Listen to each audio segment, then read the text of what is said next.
31 கொண்டு வந்து விட்டேன் ஷோரூமில். இன்றைக்கி தாங்க வண்டி எடுக்கிறேன். இன்றைக்கி 17 பிப்ரவரி 17 அன்றைக்கி தான் எடுக்கிறேன். 14,074 கிலோமீட்டரில் விட்டுருந்தேன். 76 கிலோமீட்டர் 2 கிலோமீட்டர் ஓட்டியிருக்காங்க. அவங்க 1 கிலோமீட்டர் டெஸ்ட் ட்ரைவ் பண்ணி பார்த்தாங்க, ஓட்டி பார்த்தாங்க. நான் 1 கிலோமீட்டர் ஓட்டி பார்த்தேன். எல்லாம் நல்லா தான் பண்ணுறாங்க. பட் பில்லை மட்டும் போட்டு தீட்டிடுறாங்க. GST, labour charge. அதாவது என்னோடய எக்ஸ்பீரியன்ஸை பொறுத்தவரை ஜென்ரல் சர்வீஸ் மட்டும்தான் ஷோரூமில் ஒன்று. பத்தாத்துக்கு நான் 200 பெட்ரோல் அடித்து வச்சுருந்தேன். உள்ள ஒரு பாயிண்ட் காமிச்சிது. இப்போ என்னென்னு பார்த்தா டபுள்னு மின்னுது. பெட்ரோலை எடுக்கிறாங்களான்னு எனக்கு தெரியல. ஏன்னா இப்போ வண்டி ட்ரை இழுத்து போகுது. நான் 8,000 சில்லற தான் சொன்னாங்க. சரி, நான் 9,000 கொண்டு வந்தேன். 8,500 8,700 வந்தால் போதுன்னு பார்த்தா அவங்க நாங்கள் சொன்னதை தவிர மொத்தத்தில் மாற்றி வச்சுருக்காங்க. பில்லில் போய் பார்க்குறேன் என்னென்ன மாற்றிருக்காங்கன்னு அப்போ தெரியும். ஒன்றும் மாற்றலை. செக் பண்ணதுக்குலாம் 200 300 பில்லை போட்டு வச்சுருக்காங்க. நான் வேணால் காட்டுறேன் பாருங்கள் பில்லை. அப்புறம் அங்கே மொத்தம் ஈரோடு இந்த வண்டியில் வந்தாலே டிராஃபிக் தான். அங்கே பாருங்கள் பேகை உரசிட்டு போகிறாரு ஸ்கூட்டியில். ஈரோடுனாலே டிராஃபிக் தான்.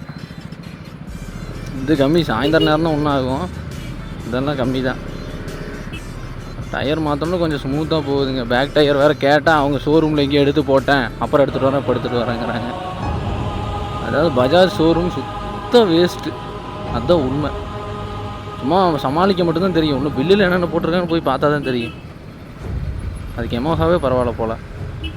எமஹா கூட கொஞ்சம் ஏதாவது பெனிஃபிட்டாக இருக்குது. இது மாதிரி ட்ரிப்பு கூப்பிட்டு போகிறாங்க, ரைடு நடத்துகிறாங்க, ரேஸ் நடத்துகிறாங்க, எல்லாம் பண்ணுறாங்க. இங்கே பஜாஜ் ஒன்றுமே இல்லைங்க. R15 தலைவரே, தலைக்கவசம் உயிர் கவசம், தலைக்கவசம் போடுவீர், உயிரை காப்பாற்றுவீர். இன்னும் போலீஸ் மீட்டிங்கா? 20 நாள் கழித்து வண்டி எடுக்கிறோம். அது தனி ஃபீல் கிடைக்குது. எங்கேயோ அப்படியே ராக்கெட்டில் ஏறி உட்காந்த மாதிரி இருக்குது. 20 நாளாக நடந்து போய் படாத பாடுங்க. வண்டி இல்லாமல் அவ்வளோதானே. இல்லை அதுதான் சொல்லுவாங்களே, இருக்கிறப்ப அருமை தெரியாது, இல்லாமல் அப்போ தான் அதோட அருமை தெரியுங்க. அது கரெக்டு. இருக்கிற வரைக்கும் தெரியல, இல்லாதப்போ தான் அது. அது வெளியே நம்ம ஒரு டயர் வாங்கினோம்னா கம்மி ரேட்டு. இங்கே ஷோரூமில் மாத்திரம் 3,500 மேலே. நிறைய பேர் கேட்பீங்க ஏன் மாற்றுறீங்க. நம்ம என்ன சரி கம்பெனிலேயே மாற்றிட்டோம்னா எதாவது கம்ப்ளைண்ட்னா கேட்டுக்கலாம். நம்ம கொஞ்சம் பெனிஃபிட்டாக இருக்குன்னு ஒரு நம்பகத்தன்மையாக தான் நம்ம எல்லாமே பண்ணுறோம். ஒரு நம்பிக்கை இல்லைன்னா அவனுங்க போடுறானுங்க பாருங்கள் பில்லு. அப்பா சாமி, சொல்கிறப்ப இதுக்குள்ளே வரும்னு சொல்கிறாங்க. அதுக்குள்ளெல்லாம் கிடையாது. அதுலேருந்து ஒரு மடங்கு எக்ஸ்ட்ரா தான் போகுது.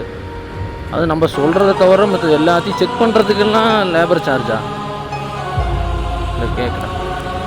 அந்த பில்லு எடுத்து பார்த்தா தான் தெரியும். ஒன்றும் பில்லை பார்க்கல. பில்லு ஏகப்பட்டது போட்டிருக்காங்க. கிட்டத்தட்ட வண்டியை போய் பிரித்து மேய்ஞ்சிட்டாங்க போல். நான் இவ்வளோ தான் கம்ப்ளைண்ட், சிம்பிளான கம்ப்ளைண்ட் மட்டும்தான் சொன்னேன். அதை செக் பண்ணி அதை மாற்றினா கூட அவ்வளோ அமௌண்ட் ஆகாது. செக் பண்ணுறதுக்கே அவ்வளோ அமௌண்ட். அதுக்கு மாற்றிட்டே போயிடலாமே. அதுதான் என்னோடய கேள்வி. அதாவது செக் பண்ணுறதுக்கே அந்த அமௌண்ட் ஆகுது, அதுக்கு மாற்றிட்டே போயிடலாமே.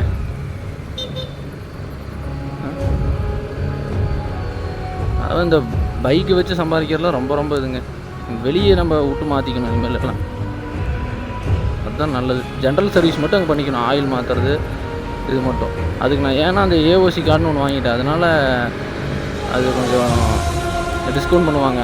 அது அப்படி தான். அந்த கார்டு எப்படி சொல்லி விற்கிறாங்கன்னா அப்படியே டிஸ்கவுண்ட் இது பண்ணியிருக்கோம் அது பண்ணியிருக்கோம். டிஸ்கவுண்ட் போடாமல் பார்த்தா நமக்கு 8,600 தான் சில்லற வந்தது. நான் அப்படியே வாங்கிடலாம் தான் பார்த்தேன். நம்ம எப்படியும் நடுவில் வாட்டர் சர்வீஸு ஜென்ரல் சர்வீஸ் பண்ணுவோமா, அதனால சரி அது ஒரு பெனிஃபிட்டாக இருக்குமே அப்படிங்கிறதுக்கோசரம் நான் வாங்கிட்டேன். எனக்கு யாருமே இங்கே அதிகமாக தெரியாது. அதனால் நம்ம ஷோரூம் தான் பெஸ்ட்டுன்னு நம்புகிறோம். ஏன்னா ஷோரூமில் தான் ஏகப்பட்ட திருட்டுத்தனம் கொள்ளைகள் எல்லாம் நடக்குது. ஐயா மேலே விட்டுருப்பேன். ஐயா பறந்துருப்பார் யாரில். ஐயா புல்லு வண்டியில் விட்டு நீ தூக்கிடுவியாட்டிங்குதே ஐயாவை.